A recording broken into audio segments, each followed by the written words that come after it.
अस्सलामुअलैकुम दोस्तों, क्या हाल है। उम्मीद है आप सब खैरियत के साथ होंगे और एक अच्छे प्रॉफिट में होंगे। आज हम बात करेंगे कि मार्केट जब ऑल टाइम हाई पर होती है या मार्केट में ऐसा मोमेंटम चल रहा होता है जिसमें मार्केट आउट ऑफ कंट्रोल होती है, तो ऐसी सिचुएशन में हम इसको कैसे ट्रेड करते हैं। और इसके अलावा जो बेसिकली बात करनी है कि जब मार्केट में बहुत बिग ड्रॉप और होते हैं तो उस टाइम डर लग रहा होता है मार्केट में बाइंग करते हुए, जिस तरह गोल्ड गिरा था। ठीक है, तो हम ऐसी सिचुएशन में कैसे बाइंग अपॉर्चुनिटी देख सकते हैं। ठीक है, तो प्रॉपर हम आज इसके ऊपर बात करेंगे। तो आज के बाद उम्मीद है कि आपको ऑल टाइम हाई या ऐसा मोमेंटम जिसमें मार्केट सिर्फ बुलिश जा रही होती है या सिर्फ बिरिश जा रही होती है, तो ऐसी सिचुएशन में आप किस तरह बाइंग या सेलिंग वॉच करते हो। तो आपको सबसे पहले अब गोल्ड का चार्ट में ओपन करता हूँ और जो अभी लास्ट टाइम मार्केट में ऑल टाइम हाई लगा है इसके बारे में हम प्रॉपर बात करते हैं। तो देखें, गोल्ड ने ऑल टाइम जब हाई बनाया तो इसके लिए आपके पास एक चीज़ जो है वो है SMT। इसके ऊपर मैंने प्रॉपर जो है एक पूरी गोल्ड की स्ट्रैटेजी अपलोड की हुई है, प्लेलिस्ट में जाके आप वॉच कर सकते हो। ICT गोल्ड स्ट्रैटेजी जो है आप वो वॉच करोगे तो आपका SMT क्लियर हो जाएगा। वरना SMT के ऊपर मैं आने वाले दिनों में एक अलग जो है क्लास भी दे दूंगा। लेकिन अगर अभी तक आपको SMT का नहीं पता, ठीक है, थोड़ा बहुत आप समझना चाहते, वैसे तो मैंने बहुत डेप्थ में समझाया उस वीडियो में, लेकिन अगर फिर भी समझ नहीं आएगी तो इंशाल्लाह आप SMT का कमेंट कीजिएगा, मैं इंशाल्लाह नेक्स्ट वीडियो इसी पे बना दूंगा। ठीक है, तो यहाँ पे अगर हम देखें तो यहाँ पे हमारे पास क्या बना, यहाँ पे सिल्वर के साथ SMT क्रिएट होगी। ठीक है, जब सिल्वर के साथ SMT के लिए क्रिएट हुई तो उसके फ़ौरन बाद हमने वॉच करनी थी सेलिंग, लेकिन हमारे पास कोई एविडेंस नहीं था। इतने बड़े मार्केट में इतने बड़ा जब बुल रन चल रहा होता है तो उस टाइम बंदे को बाइंग सेलिंग करते हुए डर लग रहा होता है। लेकिन यहाँ पे बहुत इजी था, आपको मैंने पढ़ाया था फेयर वैल्यू गैप। ठीक है, फेयर वैल्यू गैप, जब भी फेयर वैल्यू गैप जो बन रहा होता है मार्केट में, कंटिन्यूशन में जितने भी फेयर वैल्यू गैप होते हैं जब वो ब्रेक होते हैं तो उनको IFEG कहते हैं, मतलब इन्वर्जन फेयर वैल्यू गैप कहते हैं। ठीक है, तो वो जो है वो सपोर्ट बिकम रेजिस्टेंस वाला काम करते हैं। अगर वो पहले सपोर्ट थी तो वो बाद में रेजिस्टेंस का काम करते हैं। मतलब जो मैंने आपको फेयर वैल्यू गैप पढ़ा था ये बेसिकली मार्केट में जो है वो थोड़ी सी अपग्रेड आप कह सकते हो कि सपोर्ट और रेजिस्टेंस हैं आपके लिए। ठीक है, आप इनका यूज़ करके प्रॉपर अपनी बाइंग सेलिंग वॉच कर सकते हो और आपको मार्केट में बहुत ज़्यादा रेस्पेक्ट जो है मिलेगी इनके ऊपर। आपको बहुत ज़्यादा यहाँ पे एंट्रीज प्रोवाइड होंगी और एंट्रीज हाई प्रोबेबिलिटी प्रोवाइड होंगी अगर आप इनके ऊपर ग्रिप बन जाए। दूसरी बात आपको मैं इतना ज़रूर बता दूं कि मार्केट लिक्विडिटी टू लिक्विडिटी चलती है। ठीक है, अगर उसने ऑल टाइम हाई या लगाया या अपने हाई की लिक्विडिटी ली है तो वो फिर इंटरनल लिक्विडिटी में जाती है जो बीच में पड़ी होती है और वो फेयर वैल्यू गैप होती है। एक्सटर्नल कोई भी हाई जो होता है वो एक्सटर्नल में आता है और जो फेयर वैल्यू गैप होते हैं, ठीक है, वो इंटरनल में आ जाते हैं। ठीक है, ये बात याद रखें। तो यहाँ पे हम बात करेंगे कि आप IFEG inversion fair value gap का इस्तेमाल कैसे करते हो। मार्केट जब बहुत ज़्यादा हाई मोमेंटम हो या बहुत ज़्यादा ड्रॉप हो रही हो और आपको समझ ना आ रही हो कि यहाँ पे स्ट्रक्चर पत्नी काम करेगा या नहीं करेगा, तो ऐसी सिचुएशन में आपके पास IFEG एक ऐसा जो है वो कंटेक्स्ट है जो आपको अच्छे से एंट्री प्रोवाइड करता है। ठीक है, ऐसा ये अच्छा प्रीमियम और डिस्काउंट PDRA है, मतलब सिंपल ये आपके पास बाइंग सेलिंग का एक अच्छा एरिया होता है। यहाँ पे देखिए मार्केट बार बार रेस्पेक्ट कर रही थी, लेकिन जैसे ही ये विद बॉडी ब्रेक हुआ, होना विद बॉडी ब्रेक चाहिए तभी ये आपके पास इन्वर्स काम करेगा। ठीक है, ये विद बॉडी ब्रेक हुआ। ठीक है, ये कौन, तो ये पहले बुलिश फेयर वैल्यू गैप था। ठीक है, ये पहले बुलिश फेयर वैल्यू गैप था, लेकिन जैसे ही ये ब्रेक हुआ, जैसे ही ये ब्रेक हुआ तो ये क्या बन गया, बीरिश इन्वर्जन। ठीक है, बीरिश इन्वर्जन बन गया, इन्वर्स हो गया। ठीक है, और यहाँ पे आपको देखने को मिलेगा तो आप मार्केट जो है यहाँ पे रेस्पेक्ट की है। अब कुछ लोग ये सोचते हैं कि यार यहाँ पे बीरिश जो है फेयर वैल्यू गैप भी तो बन गया। यार बीरिश फेयर वैल्यू गैप बन गया था लेकिन रेस्पेक्ट उसने फिर भी इन्वर्जन को जाके किया। ठीक है, तो यहाँ इंपॉर्टेंट चीज़ ये है ना। लेकिन यहाँ पे हम ये देखें कि अगर हम बीरिश फेयर वैल्यू गैप और इन्वर्जन फेयर वैल्यू गैप को एक्सटेंड करते हैं तो इन दोनों की जो सेंटर लाइन है, ये वाली सेंटर लाइन और ये वाली सेंटर लाइन, इन दोनों की जो सेंटर लाइन है ये आपके पास एक हाई प्रोबेबिलिटी एरिया बन जाता है जो कि मार्केट में अच्छे से रिस्पेक्ट होता है। मैं यहाँ पे भी एक लाइन लगा देता हूँ। ठीक है, और एक यहाँ पे लाइन लगा देता हूँ। ठीक है। अब आपको यहाँ से अगर मैं ये डिलीट भी कर दूँ तो आपको देखने को मिलेगा ये आपके पास हाई प्रोबेबिलिटी एरिया था जो दोनों में अलाइन हो रहा था। बेसिकली ये क्या कहलाता है, ये कहलाता है BPR, ठीक है, बैलेंस प्राइस रेंज। जो दोनों में कॉमन एरिया होता है वो BPR कहलाता है, ठीक है, बैलेंस प्राइस रेंज। लेकिन आपको ये पता होना चाहिए कि जब दो फेयर वैल्यू गैप ओवरलैप हो रहे होते हैं तो उनमें जो एक मतलब बाइंग का और एक सेलिंग का दोनों जब ओवरलैप हो जाए तो इनमें जो हाईलाइट एरिया, जो डार्क एरिया बन जाता है, जो ज़्यादा आपको जो है सही डार्क नज़र आ रहा होता है, तो वो एरिया आपके पास BPR कहलाएगा और उसमें आप जो ट्रेड पकड़ेंगे वो आपके लिए हाई प्रोबेबिलिटी होगी। लेकिन आपको ये याद रहे कि BPR हर बार नहीं बनता। यहाँ आपके पास BPR बन गया लेकिन हर बार नहीं बनता, इसलिए आपके पास IFG जो है वो पता होना इसका ज़रूरी है। और इसका मैंने सिंपल बताया, पहले मैंने आपको फेयर वैल्यू गैप पढ़ाया था। अगर वही फेयर वैल्यू गैप जो बाइंग के लिए था जब वो ब्रेक हो जाता है तो इन्वर्स हो जाता है, इन्वर्जन फेयर वैल्यू गैप बन जाता है, ठीक है। और जब दोनों फेयर वैल्यू गैप बाइंग और सेलिंग आमने सामने आ जाते हैं तो उनमें जो ओवरलैप एरिया होता है, दोनों में ओवरलैप एरिया होता है, तो उसको बैलेंस प्राइस रेंज या BPR कहते हैं, ठीक है। यहाँ पे उम्मीद है आपको क्लियर हो गया होगा।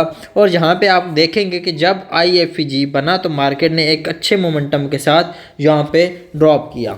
अब बात आ रही है कि हम इसको कौन से टाइम फ्रेम में यूज़ करें, ठीक है। तो देखें, ये अगर आपके पास मार्केट जो है अच्छे मोमेंटम के साथ बुलिश या बीरिश जारी होती है तो आपके पास 1H और 4H एक ऐसा टाइम फ्रेम है जो आपको अच्छा एरिया प्रोवाइड कर देते हैं बाइंग या सेलिंग में ट्रेड पकड़ने में। मतलब अगर आप बहुत ऑल टाइम हाई पे है तो आपको सेलिंग पकड़नी है तो आपके लिए 1H या 4H में IFG आपके पास एक अच्छा एरिया है, या BPR।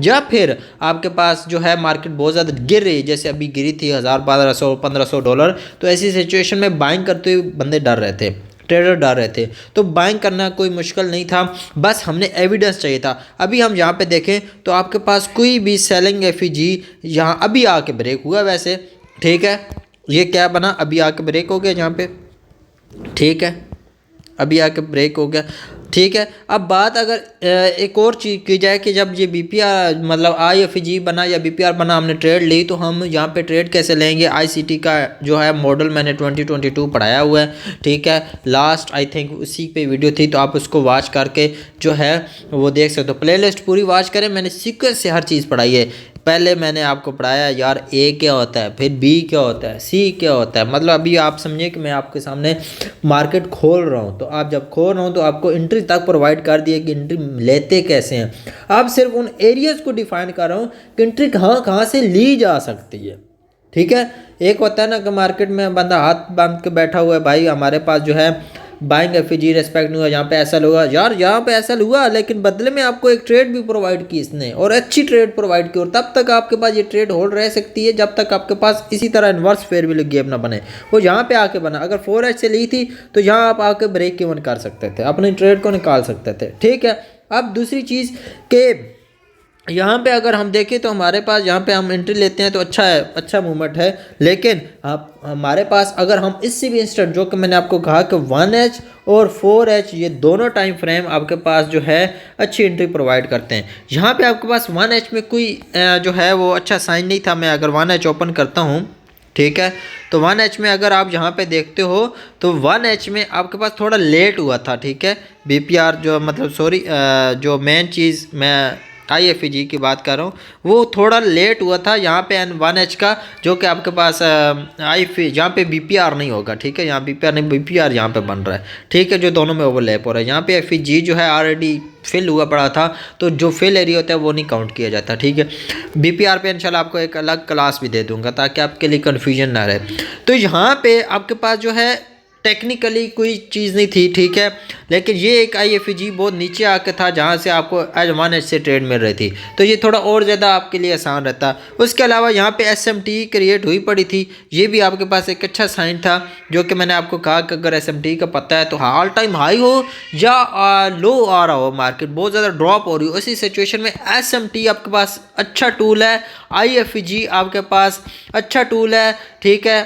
IFEG भी अच्छा टूल है और साथ BPR ये भी आपके पास एक अच्छा टूल है। ये तीनों टूल्स मिल जाएं तो आपके पास स्नाइपर एंट्री होती है। ये याद रखें, आपके पास स्नाइपर एंट्री होगी। लेकिन अगर इन दोनों में से कोई दो जुड़ जाएं, ठीक है, तब भी आपके पास एक स्नाइपर एंट्री होगी। जहाँ BPR होगा वहाँ IFEG तो मस्ट होगा, ठीक है। तो इसलिए BPR जब भी आपको मिला तो लाजिम बात है आपको IFEG भी मिल गया, तो ये दो अलाइन हो गई। हाँ, वहाँ SMT भी अलाइन हो जाए तो और ज़्यादा बेस्ट एंट्री होती है। मैंने आपको पहले कहा स्नाइपर एंट्री होती है, हाई क्वालिटी हाई एक्यूरेसी वाली, ठीक है, शार्प एंट्री जिसमें मार्केट इंस्टेंट मूव देती है, ठीक है। अब बात करते हैं यहाँ से बाइंग की। उसके बाद हमें कोई भी IFEG नहीं मिला, ठीक है, कोई भी यहाँ पे ब्रेक नहीं हुआ, ठीक है। यहाँ पे भी ये वाला था जो कि अभी जाके 1H में अभी जाके ब्रेक हुआ ना। इससे भी नीचे अगर हम चलें तो हमारे पास यहाँ पे गिरती मार्केट में एक सेलिंग FEG क्रिएट हुआ, लेकिन वो बाद में ब्रेक हो गया। तो ये क्या बन गया, ये आपके पास बाइंग का जो है IFEG inverse fair value gap buying का हो गया, ठीक है।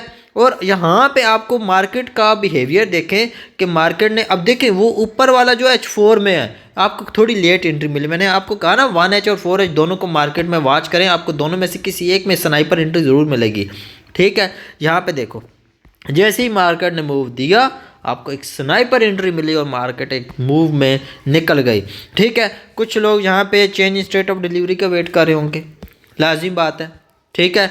लेकिन मैंने यहाँ पे ट्रेड ली और बाकायदा मेरे ग्रुप में स्क्रीनशॉट पड़ा है कि मैंने कहा मार्केट में IFEG बन गया है, 1H में बन गया, अब मार्केट ऊपर निकलना चाहेगी और मार्केट का ट्रेंड ऊपर की तरफ शिफ्ट हो रहा है और यहाँ पे आके चेंज स्टेट ऑफ डिलीवरी होगी। यहाँ पे हो गई, जैसे आप इस स्विंग को नहीं लेते, इस स्विंग को ले लो, चेंज स्टेट ऑफ डिलीवरी हुई, मार्केट ने दोबारा इसको टैप किया और मार्केट यहाँ से निकल गई। जब चेंज स्टेट ऑफ डिलीवरी होती है तो उस सिचुएशन में आपके पास जो एरिया टैप भी हो तब भी वर्क कर जाते हैं, लेकिन हमने उससे पहले यहाँ से स्नाइपर एंट्री ली और इस तक हम अपना टारगेट रख सकते थे। अदरवाइज 1:2 आपके पास एक अच्छा रिस्क रिवार्ड रेशो वाला टारगेट होता है, आप इसको अचीव कर सकते हो। मैंने यहाँ पे कोई जो है बेसिकली बहुत डेप्थ में नहीं जाना था, लेकिन यहाँ मैंने आपको सिंपल चीज़ों को डिफ़ाइन करना था ताकि आपके लिए आसानियाँ हों। अभी ये 1H का FEG था ना IFEG, तो मैं आपको इस एंट्री को डिफ़ाइन कर देता हूँ। ऊपर वाली आप खुद जो है ब्रेक डाउन कीजिएगा ताकि आपके लिए आसानी हो, ठीक है। यहाँ पे देखें ये यहाँ तक जो था वो ब्रेकआउट था, ठीक है। ब्रेकआउट होने के बाद मार्केट दोबारा आई, फर्स्ट स्टेप किया, यहाँ पे change in state of delivery की, इस जगह पे change in state of delivery की और यहाँ पे पहला फेयर वैल्यू गैप क्रिएट किया, ठीक है। ये पहला फेयर वैल्यू गैप क्रिएट किया। चेंज स्टेट ऑफ डिलीवरी ना भी ले, मैंने आपको मार्केट स्ट्रक्चर शिफ्ट पढ़ाया हुआ, आप उसको ले लो, ठीक है।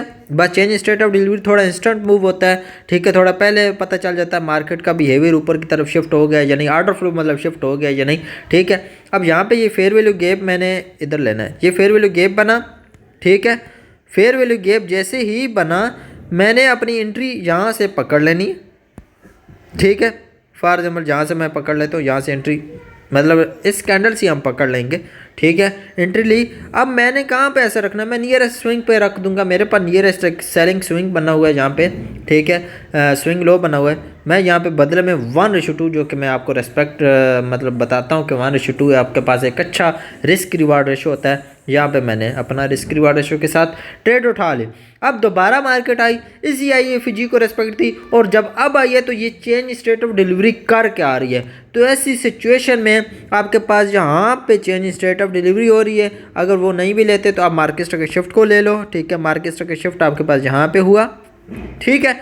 मार्केट स्ट्रक्चर शिफ्ट जैसे ही हुआ उसके बाद आपने यहाँ पे देखना था कि आपके पास जो है कोई FEG जो मिल जाए जिसको आप ट्रेड कर सकें। तो बिल्कुल ऐसा टूल जहाँ पे पड़ा है आपके पास, जहाँ पे जो है IFEG पड़ा हुआ है, सॉरी FEG पड़ा हुआ है, सही है। इसके बाद आपके पास यहाँ पे IFEG पड़ा हुआ है, सही है। लेकिन इस सबसे बेस्ट क्या पड़ा हुआ है, इस सबसे बेस्ट आपके पास पड़ा हुआ है इंगल्फिंग, ठीक है, जैसे हम ऑर्डर ब्लॉक भी कह सकते हैं, ठीक है। यहाँ पे मतलब मेन चीज़ मैंने ये सारी चीज़ें जब मार्क की तो आपको यहाँ पे क्या नज़र आया, यहाँ पे ये नज़र आया कि ये आपके पास हाई प्रोबेबिलिटी एरिया। अब मैं क्या करूँगा, मैं अगर यहाँ पे पर्सनली ट्रेड करता तो मैं यहाँ पे क्या करता, मैं वैसे सेकंड ट्रेड ली नहीं थी, लेकिन मैं अभी आपको वैसे बता रहा हूँ अगर मैं करता तो मैं कैसे करता। फॉर एग्जाम्पल मैंने यहाँ से ट्रेड पकड़ लेनी थी पहले ही FEG से। अब यहाँ मैं मेरे पास FEG है ना, तो मैं FEG को इग्नोर करूँगा, ठीक है। आपके पास कोई एक टूल तो हो ना, मैंने आपको कहा कि IFEG होगा तो मतलब FEG तो मस्ट होगा, ठीक है। बदले में 2 गुना प्रॉफिट रखूँगा। वैसे तो यहाँ पे लग भी रहा कि ये 2 गुना हिट हो गया, ठीक है। बस अब दोबारा इधर आए तो मैं अगेन एंट्री पकड़ सकता हूँ। अच्छा, लोअर टाइम फ्रेम में याद रखें कि अगर आप 1H में कोई जोन मार्क करते हैं तो 5 मिनट में आपने एक ट्रेड पकड़ी, लेकिन इसका मतलब नहीं है कंटिन्यूशन पकड़ना शुरू कर दे इसके बाद और। याद रखिए ये आपके पास एंट्री कंटेक्स्ट है, एंट्री टाइम फ्रेम है, आप इसे एंट्री के लिए यूज़ करें, ना कि आप इसमें और स्ट्रक्चर ब्रेक करते जाएं और ब्रेक ऑफ स्ट्रक्चर ऐसे चलते जाएं। ऐसा कई बार नहीं होता, एक आध बार होता है। ऐसा कई बार नहीं होता, एक आध बार होता है कि आपके पास ट्रेंड टू ट्रेंड आपको ट्रेड लोअर टाइम फ्रेम में मिलती रहे। अदरवाइज आपके पास SL हंटिंग बहुत जल्दी हो जाती है, क्योंकि लोअर टाइम फ्रेम में ज़्यादा देर एक साइड पर ट्रेंड नहीं रहता, फिर मार्केट ब्रेक करती है, फिर ऐसे करती है, फिर ऐसे करती है। तो ऐसी सिचुएशन में आपको SL हंटिंग बहुत ज़्यादा होती है। कभी आप बाय में बैठ जाते हो, कभी आप सेल में बैठ जाते हो, इसलिए हायर टाइम फ्रेम का इस्तेमाल करें, आपको ज़्यादा बेनिफिट होगा। मैं वीडियो यहाँ पे एंड करता हूँ। किसी ने मेरा लर्निंग ग्रुप जिसमें मैं प्रॉपर ये पूरा मेथड सिखा रहा हूँ और माशाल्लाह से वो लोग काम भी कर रहे हैं, ट्रेडिंग भी कर रहे हैं, ठीक है, वो बाकायदा नीचे कमेंट करेंगे, मैं उनको बाकायदा बोलूँगा कि अपना जो है जिन्होंने जितना मेरे से सीखा है उसके बारे में वो यहाँ पे डिफ़ाइन करें कि उन्होंने क्या कुछ उनके मतलब मार्केट के हवाले से एनालिसिस हैं, वो मार्केट को कैसा देख रहे हैं, अभी भी वो मतलब मार्केट को प्रॉपर प्रेडिक्ट करके मार्केट में ट्रेड ले रहे हैं। और अल्हम्दुलिल्लाह जो मैंने आपको H4 का सेलिंग IFEG दिखाया टॉप के ऊपर, ठीक है, तो मेरे स्टूडेंट ने माशाल्लाह से उधर से ट्रेड पकड़ी है, यहाँ बिल्कुल टॉप से ट्रेड पकड़ी और यहाँ पे वो सेलर बैठा था, ठीक है। हम लोग यही देख रहे थे मार्केट यार इंस्टेंट गिर गई, लेकिन मेरा स्टूडेंट अल्हम्दुलिल्लाह यहाँ से बैठा हुआ था, ठीक है, सेलिंग में। तो मेन चीज़ कि आप अगर बिल्कुल प्योर और सिंपल तरीके से सीखना चाहते हो, बिल्कुल प्योर और सिंपल तरीके से, मैं कोई डेप्थ में नहीं जाता होता, मैं मेन चीज़ें आपको मार्केट में सिखाना चाहता हूँ कि आप मार्केट में बैठ के कमाओ, ना कि बस बैठे रहो यार। जितना भी आप डिफ़िकल्ट चीज़ों को लेते जाओगे आप खुद डिफ़िकल्ट होते जाओगे। सिंपल मार्केट में आप देखोगे, कहोगे नहीं यार ये कैंडल अभी बनी है, यहाँ मैं ट्रेड नहीं लेनी, ये बनी अभी नहीं लेनी, ऐसा सोचना शुरू कर दोगे, ठीक है।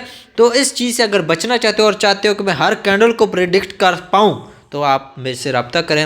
मैं आपको फ्री ऑफ कॉस्ट सिखा रहा हूँ, कोई चार्जेस नहीं ले रहा। फॉर एग्जाम्पल अगर कोई मेंटोर है वो चार्जेस ज़रूर लेता है, लेकिन मैं नहीं लेता। मैं बदले में क्या करता हूँ कि मेरे रिकमेंडेड ब्रोकर एक्सनेस, ठीक है, डू प्राइम, ऑक्टाफेक्स या डेरिव के अंदर अकाउंट बनाएं, ठीक है। $100 आप उसके अंदर डिपॉजिट करें और मेरे VIP ग्रुप में मतलब मैं वहाँ सिग्नल नहीं देता, लेकिन मैं वहाँ लर्निंग डेली बेस पे देता हूँ। डेली बेसिस में मेरी लाइव क्लासेस होती हैं, वहाँ आप जो आपकी क्लासें रह जाएंगी वो मैं आपको पर्सनली अलग से दूंगा, ठीक है। लेकिन जो क्लासें अभी होने ही आने वाले टाइम, तो वो आप मिस नहीं कर पाओगे और आप इजीली उनके साथ चल पाओगे, ठीक है। जितना जल्द आओगे इतनी जल्दी आप इंजॉय करोगे, ठीक है। मैं कोई बदले में आपसे फ़ीस नहीं ले रहा, बल्कि आप अपने अकाउंट में जो डिपॉजिट है $100 का मिनिमम करके मेरे पास आ जाए, मेरे IB के अंडर अकाउंट रखें और आप काम करते रहें, मैं आपको काम करवाता रहूँगा। आप प्रॉफिट करते रहें, मेरा काम है आपको प्रॉफिट करवाना। मेरा काम ये नहीं कि आप लोगों को ज़्यादा से ज़्यादा ट्रेड करवा के कमीशन जनरेट करना, बल्कि मेरा काम ये है कि आपको ज़्यादा से ज़्यादा प्रॉफिट करवाना, उसके रूल्स बताना कि आप किस तरह प्रॉफिटेबल बन सकते हो। मेरा जो मेन चीज़ एम है वो ये है, ठीक है, मेरा मिशन ये है कि आप प्रॉफिटेबल बनो, ठीक है। मैं आपसे वॉल्यूम नहीं जनरेट करवाने, बल्कि मैंने आपसे प्रॉफिट जनरेट करवाना है, और वो आपके अपने हैं, मेरे खाते में भी नहीं जाने। डिपॉजिट आपका अपना है, अर्निंग आपकी अपनी है। मुझे क्या बेनिफिट है कि मैं आपको एक IB के ज़रिए मेरा छोटा मोटा जो भी कमीशन जनरेट होगा वो तो मेरा है, वो मुझे ब्रोकर दे रहा है, वो मैं VIP सिग्नल सर्विस चलाऊँगा तभी मुझे जनरेट हो जाएगा, लेकिन वो बंदा मेरे ऊपर डिपेंड हो जाता है। जब सिग्नल सर्विस होती है तो डिपेंड हो जाता है, लेकिन जब हम उसे सिखा देंगे तो अपने सिग्नल्स खुद जनरेट करे, बेशक अपने VIP ग्रुप बना के चलाए, ठीक है। इंशाल्लाह नेक्स्ट वीडियो में मिलते हैं। अपना बहुत सारा ख्याल रखें। अल्लाह हाफिज़।